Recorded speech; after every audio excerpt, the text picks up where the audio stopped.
Morning, Joe and the Pro. I'm the Prez, Ralph Michaels, with us from Cal Sports. The man with the database, the man with the numbers. Nobody is more knowledgeable at sports betting than the great Ralph Michaels. Ralph, Morning, Joe and the Pro. Up every day, Monday to Friday, at the number one sports handicapping channel on YouTube, WagerTalk TV. Until next year, we'll be talking only basketball, as we have a baseball show called First Pitch and a hockey show called Puck Time. One game today, one game tomorrow. We're going to talk about both games. So anybody who's listening to Morning Joe tomorrow, this show at least, know that we will be taking apart the Golden State game as well. Ralph, before we get into it, a big hello. How are you, my friend? I can't wait to see you. I'm coming down to Vegas maybe twice in the next 6 weeks. I got some business, and then I'm coming down, and I'm going to play the seniors event this year because I will be a senior. You and Marco with those poker tournaments, we'll see. I'm sure there'll be a side bet who lasts longer between the two of you. Yeah, it'll be Marco because all he does is grind and never play any bloody hands until all of his opponents have fallen asleep, and then he gets in bad and loses. Dude, let's get to it, shall we? Let's do it. Denver. +3 against San Antonio. Oh, I have to take this call while we're on the air. It's from my kid. Maddie, I got to call you back in 10 minutes. See how fast that was, dude? My 18-year-old Madison. Denver +3 against San Antonio. The over and under is 208 here. The game is in San Antonio. What do we do in this game? I mean, 64% of the general public are on San Antonio right now. Denver won the last game 108-90. They won the game before 117-103. Then San Antonio laid the smackdown 118-108. 3-1 elimination game in San Antonio. I got a what? 3-2. I got a lead. Yeah, 3-2. Sorry. San Antonio won the first game. I got a lean on San Antonio here, Ralph. -3 is a short number. Damian Lillard could push on -3 just standing by himself in another city, swishing a three-pointer at the end of the game. I like San Antonio in the spot. Yeah, I'm going to give you a number, which is a bad number for San Antonio, but we want to give our viewers the good sides and the bad sides. Playoff teams up 3-2 at home as a small favorite, up to 4 points. This goes back to 2003. Those teams in San Antonio's situation, listen to this, as a small home favorite, they're only 11-21 straight up. They're 10-22 against the spread. You have a lot of pressure when you have that Game 5 game at home down 3-2. That Game 6 game at home down 3-2. With that said, these are two of the strongest home courts in the NBA, two of the weakest road teams, obviously, with the strong home courts. But the difference to me is the point guard Derek White for San Antonio. He's young. He's only a second-year pro. He struggled his last two games. I think he rebounds at home, has a good game. Even with that bad number I put out with San Antonio, I like the Spurs in the first half. I lean with them for the game. And I think when they go back to Denver, the Nuggets get it done, closing out the series in 7. We are on the exact same page, my friend. He's Ralph Michaels. I'm the Prez. It's Morning Joe and the Pro. Dude, so much to talk about for the Friday game. Golden State. This is not the Golden State of last year or the year before or the year before or the year before. Something is wrong. And they find themselves at -9.5 on the road. The over has crept up a little. It's now 234.5. Well, it's crept down on this game, but up versus last game. What the hell is going on in Golden State?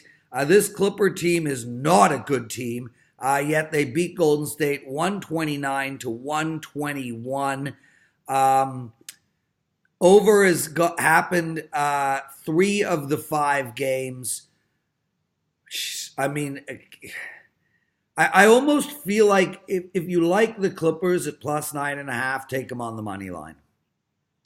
Well, there's only been since 2003. So we are talking 15 years. There's only been 5 upsets from a team that's a favorite of 11 or more. 2 of those were Golden State this series. So in the last 15 years in the NBA, there haven't been that many 11-point favorites. I mean, because we've had so much disparity in the standings. But still, with that said, those teams are 4-0, 3-1 ATS in their next game. The only non-cover was the Cavs, who won by 13 as a 15-point favorite. But, it's just complacency, it's laziness, it's cockiness. It's, the Oakland paper yesterday wrote a story talking about how the Clippers really need to close this out, to not even make this close, to make sure they're rested against the Rockets, who closed out their series. And what do? Well, in their 2 losses, they allowed 56.5% and 54.1%. In their wins, they held the Clippers to 40%, 37%, and 42%. That's a 12% difference. That's crazy. How can that team at home play that poorly? They close it out, but, we talked before we got on. This is an awakening. They're not the same team. They don't have the same mentality. It's going to help the Rockets game 2 because they had to play this game 6. If the Rockets take them to game 7, it's going to help whoever's in the Western Conference Finals, and it's going to help whoever plays them in the East. Toronto. Of course. Actually, I agree with you. I think Toronto is the team that I would bet to come out of there. But it's going to help all those teams because the Rockets are now stretched. And people don't think about it, but, following LeBron like I do, being from Cleveland, his body, after going to 8 straight finals, he played an extra several seasons. Well, that's exactly what Golden State has done over the last couple of years. They played an extra season, basically, in the playoffs going to the finals each of the last 4 years. So it's not that automatic. Those people that bet the Clippers at those odds could get much better odds now than they bet them at the beginning of the year. I think it's wide open. With that being said, they will get focused. They will win this game. Will I bet them to cover the game? I don't have that much confidence in them, but if they win by 30 like they did after that previous loss, wouldn't surprise me at all. I got no opinion on that game, and I haven't really gone deep into the numbers yet. He's Ralph Michaels. I'm the Prez. Morning Joe is done. Puck time is done. First pitch is done. I'm done. Miller Lite time. Later, my friend. I will see you next week on both First Pitch and Morning Joe. Best of luck, everyone, tonight. And make sure to watch all 3 of my shows. Raz, I got one question before we go.